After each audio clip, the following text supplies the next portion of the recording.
Teach Me Grappling. What's up, guys?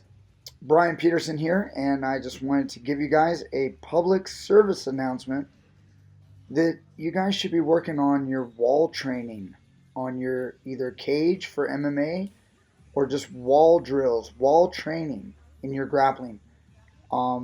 This is basically just on a random night at PG at my academy, and instead of teaching jiu-jitsu on the ground, we're teaching wall takedowns. We're teaching guys how to get off the wall, how to attack for takedowns.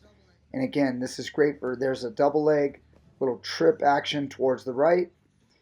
And again, we want to teach this sort of stuff because when it comes to teaching jiu-jitsu or grappling or catch wrestling or whatever it is, there's Nick screwing around a little bit, working on Chris's neck. They're both pretty big boys in simple guillotine. Chris was pretty tired right there.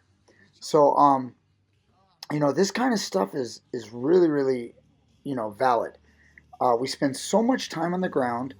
A lot of people know that jiu-jitsu needs takedowns, but you know what? Not just takedowns like in wrestling, but we need takedowns up against a barrier. If you guys get in some type of street situation, altercation, we don't want to be there, but you know what?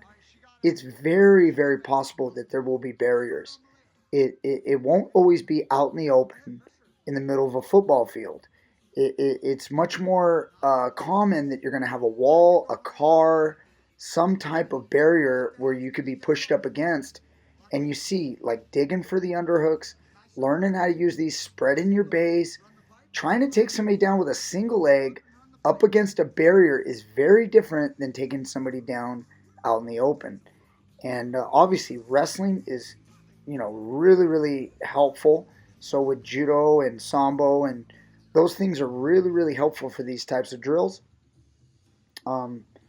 Just noticing as I watch this, we've got Ryan here chewing gum.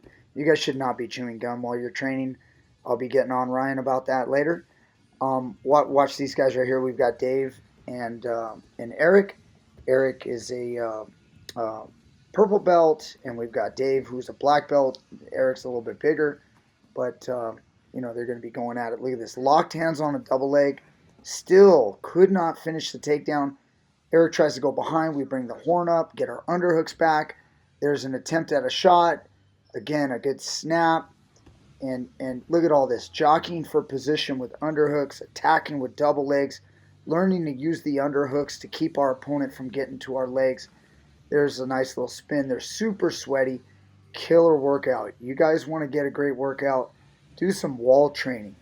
If you run a school, an academy, and you want to shake up your students' training a little bit, make them do jiu-jitsu and grappling up against a fence, up against a wall. I think a lot of times we don't do this enough. This is incredibly important for a grappler's training. And you guys watch MMA, you obviously know that. Some of you guys come from academies that have more of an MMA style, so you might already do this sort of thing. But if you don't, add it to your training. The students are going to respond.